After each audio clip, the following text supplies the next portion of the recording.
Olá, seja muito bem-vindo. É, e nesse vídeo nós iremos tratar de um assunto muito importante e que há muitas controvérsias, há muitos debates sobre esse assunto. O que é o batismo do Espírito Santo? Há quem diga que o batismo do Espírito Santo não é evidenciado pelas línguas estranhas. E quem diga que o batismo do Espírito Santo sempre tem que vir acompanhado com as línguas estranhas.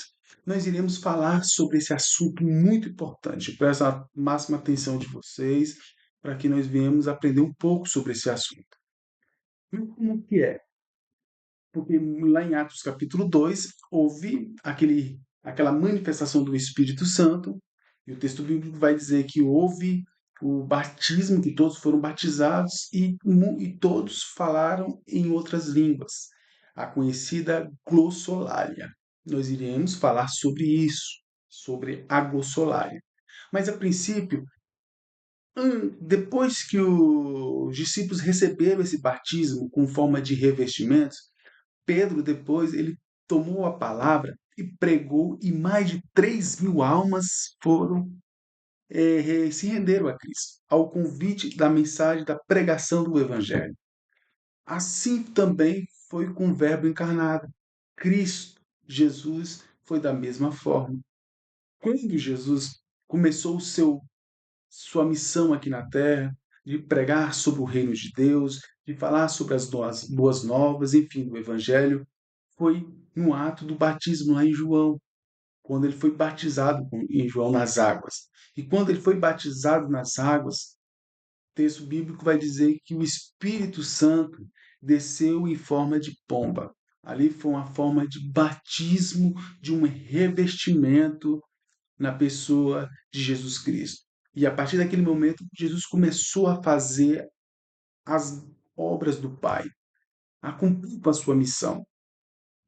E é importante destacar aqui é que os discípulos, quando eles foram escolhidos, nos primeiros passos com Cristo, eles não tinham o Espírito Santo.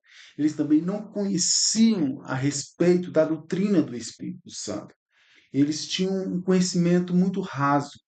É tanto que quando o Senhor Jesus disse que era necessário que o Cristo morresse e que ressuscitasse ao terceiro dia, aquelas palavras de Jesus é como se entrasse no ouvido e saía por outro, porque eles não acreditavam. Desde a infância, eles não acreditavam em ressurreição. Exemplo, tem a escola teológica de Israel, as duas mais importantes, os saduceus e os fariseus. Os saduceus não acreditavam em anjos e demônios e não acreditavam em ressurreição. O homem e a mulher era julgado no ato da morte. Ao morrer, o homem e a mulher já era julgado. Agora os saduceus, os fariseus não, os fariseus acreditavam na ressurreição.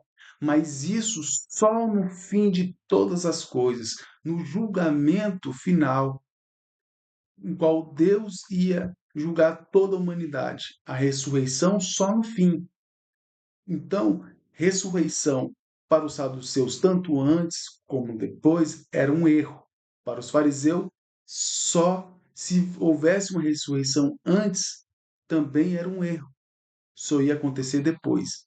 Então, os discípulos não acreditavam em ressurreição, não acreditavam que era necessário o Messias, o Cristo, morrer, e eles não receberam, não tinham o Espírito Santo para compreender isso. Mas Jesus vai dizer lá em João capítulo 16 que o Espírito Santo, ele convence, ele tem um poder do convencimento. No livro de Isaías vai dizer que o Espírito Santo, ele tem o poder da sabedoria e do entendimento. Então, eles não tinham esse entendimento, eles não tinham esse revestimento em sua vida. Mas depois que Jesus morreu e depois que ele ressuscitou, ele apresentou-se aos 12. E Tomé, para crer, ele teve que tocar em Jesus. Por tamanha era a incredulidade por causa do seu contexto, daquilo que ele aprendeu. Ele não acreditava em ressurreição, então ele teve que tocar em Jesus para crer que ele tinha ressuscitado. E depois que Jesus observou que todos os seus discípulos realmente estavam crendo nele, na ressurreição dele, que era necessário o Messias morrer e ressuscitar, quando ele teve a plena convicção que todos os seus discípulos acreditavam nele, criam nele 100%, lá em João capítulo 20, verso de número 22, Jesus vai soprar o Espírito Santo para cada um deles. Eles receberam o Espírito Santo. O fato é, todos que estão incorporados na Igreja de Cristo, estão no corpo místico de Cristo, têm o Espírito Santo como habitação em sua vida, conforme Paulo disse lá em 1 Coríntios capítulo 3,16. Nós somos moradas do Espírito Santo, porque somos incorporados. O Espírito Santo nos incorporou no corpo místico de Cristo, no ato de crer. Quando cremos em Cristo, quando reconhecemos que Jesus é o Senhor e cremos que ele ressuscitou, nós recebemos o Espírito Santo como habitação. Como Paulo disse lá também em Romanos capítulo 10, 9, ao saber, aquele que conversar com a sua boca, crê que Jesus morreu e ressuscitou diante dos mortos, será salvo. Aí, né, no ato de crer, nós começamos a viver no Espírito, começamos a ter o Espírito Santo em nossas vidas. Mas há uma diferença de ter o Espírito Santo e de ser revertido do Espírito Santo. Porque a igreja precisa ser revertida, precisa ser capacitada pelo o Espírito Santo para fazer a obra. A igreja não precisa ter o Espírito Santo como uma segunda experiência, ela já tem no ato de crer. Agora, o revestimento é preciso para a capacitação da igreja. Isso aconteceu em Atos, capítulo de número 2, quando o texto bíblico vai dizer que a casa onde os discípulos estavam era mais ou menos 120 pessoas. Todos foram cheios com o Espírito Santo e falaram em novas línguas, a conhecida glossolalia.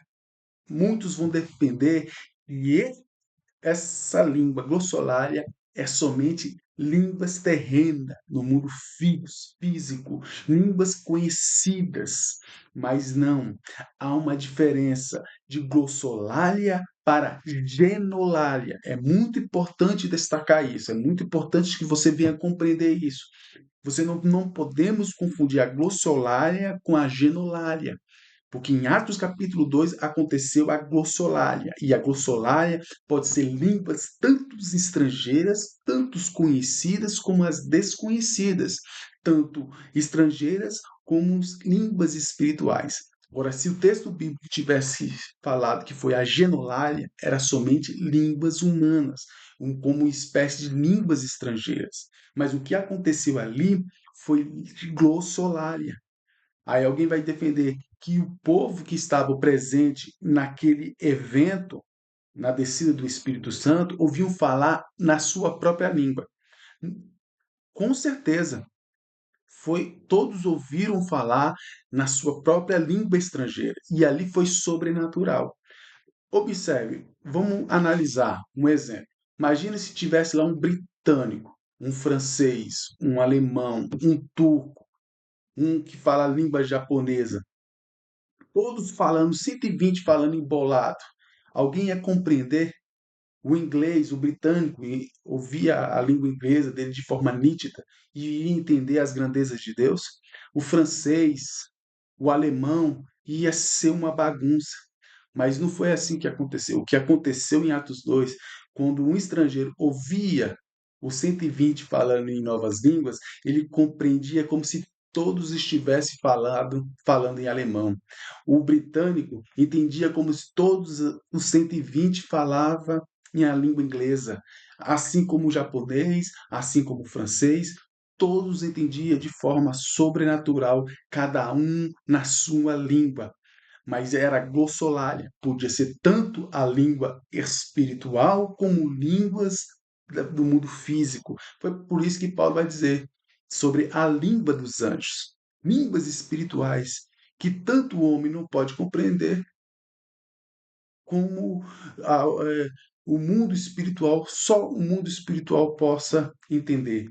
Só Deus possa entender que a línguas é a forma de revertimento. Para quê? Para reverte a si mesmo, o próprio homem, aquele a qual está falando. Então, nós temos que entender sobre isso. Um texto muito importante para destacar que a língua era a forma habitual para evidência do Espírito Santo, está lá em Atos, capítulo de número 8, quando o mago Simão, quem não conhece a história, o mago Simão viu Pedro e João impondo as mãos sobre as pessoas que estavam se convertendo, batizando elas nas águas, elas também foram batizadas no Espírito Santo. E elas falaram em novas línguas, cada vez que os apóstolos colocavam a mão sobre eles. E o Simão foi até o Pedro e João e deu dinheiro, ofereceu dinheiro para receber esse dom. Por que, que ele ofereceu esse dinheiro? Por quê? Porque ele observou algo sobrenatural. Houve uma evidência daquele batismo do Espírito Santo. Assim como a evidência física e visível das águas para a conversão, para o que o mundo venha compreender que houve uma conversão genuína e sincera, existe também a evidência do batismo do Espírito Santo. E ali, naquele caso, foi a línguas estranhas, a línguas que Simão olhou e viu que era um dom e queria pagar para também receber aquele dom e também fazer comércio com aquilo. Por isso que ele se interessou, porque houve uma evidência. Em Atos capítulo 10, Cornélio também, da mesma forma, a família de Cornélio, a primeira vez que foi pregado o evangelho para os gentios, fora da nação de Israel, Pedro pregou e antes de ser batizado nas águas, eles foram batizados com o Espírito Santo, incorporando ao corpo, não somente incorporando ao corpo de Cristo, mas sim também sendo revestidos os gentios no Espírito Santo.